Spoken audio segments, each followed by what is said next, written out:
Assalamualaikum warahmatullahi wabarakatuh.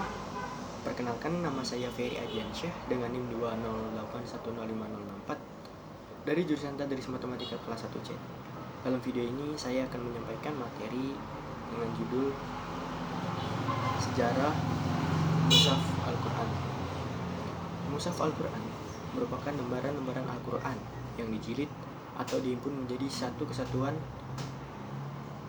yang utuh, yang berisikan ayat-ayat suci Al-Quran yang ada.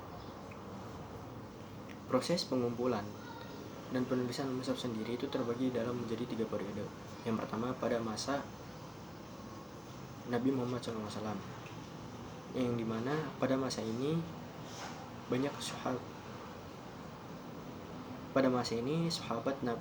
para sahabat Nabi dan para pengikut Nabi menuliskan ayat suci Al-Quran ke dalam media-media sederhana seperti pada kulit hewan, pelepah kurma, dan media sederhana.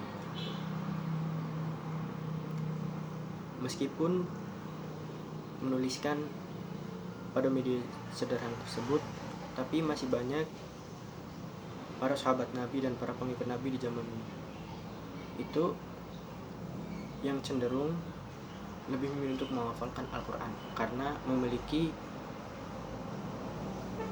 kemampuan hafalan yang sangat luar biasa dibandingkan menulis ayat suci Al-Quran, karena mengingat kemampuan menulis mereka yang masih terbatas.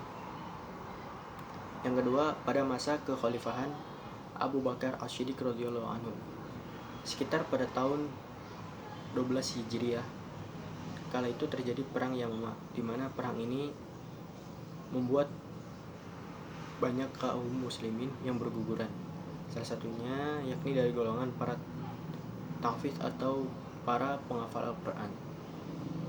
Hal ini pun menimbulkan kekhawatiran di mana di masa yang akan datang akan terdapat beberapa bagian atau ayat-ayat Al-Quran yang menghilang.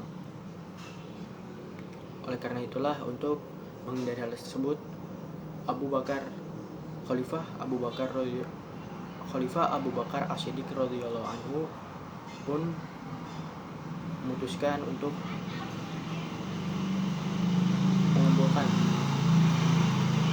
memberikan perintah untuk mengumpulkan ayat-ayat suci Al-Quran yang tertulis pada media-media sederhana seperti pada kulit hewan, pelepah kurma yang terdapat dalam batu, semua itu dikumpulkan, dan juga menuliskan ayat-ayat suci Al-Quran yang dihafal oleh para tahfiz di zaman tersebut.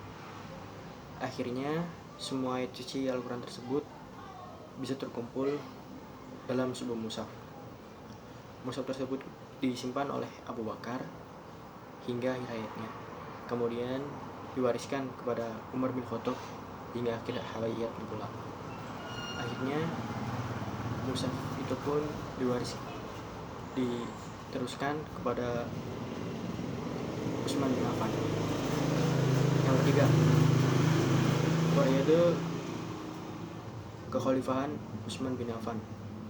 Penulisan dan pengumpulan mushaf pada masa Khalifah Utsman bin Affan itu terjadi sekitar pada tahun 25 Hijriah, yang dimana kala itu terjadi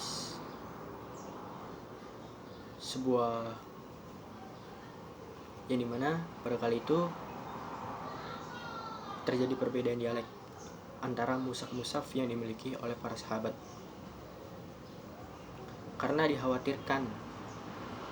hal tersebut dikhawatirkan dapat memecah belah umat Islam kala itu, yang bisa menimbulkan fitnah antar satu sama lain. Akhirnya Khalifah Utsman bin Affan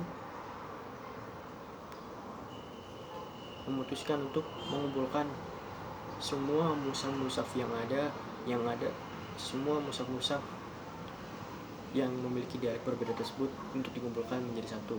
Kemudian dibuatlah sebuah mushaf yang baru yang dimana memiliki dialek yang sama, yang nantinya bisa dijadikan pegangan bagi kaum muslim pada saat itu.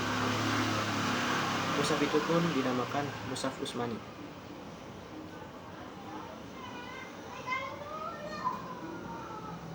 Dari sekian perjuangan-perjuangan para sahabat terdahulu tentunya harus kita teladani, jangan kita lupakan. Kita harus membaca Al-Quran setiap saat, karena selain meneladani perjuangan-perjuangan mereka, kita juga sebagai salah satu kewajiban kita terhadap menjalankan kewajiban terhadap Allah SWT. Selain membaca juga kita haruskan bisa memahami isi dari Al-Quran tersebut dan bisa mengamalkannya kepada orang lain. Sekian yang bisa saya sampaikan, kurang lebihnya mohon maaf. Wassalamualaikum warahmatullahi wabarakatuh.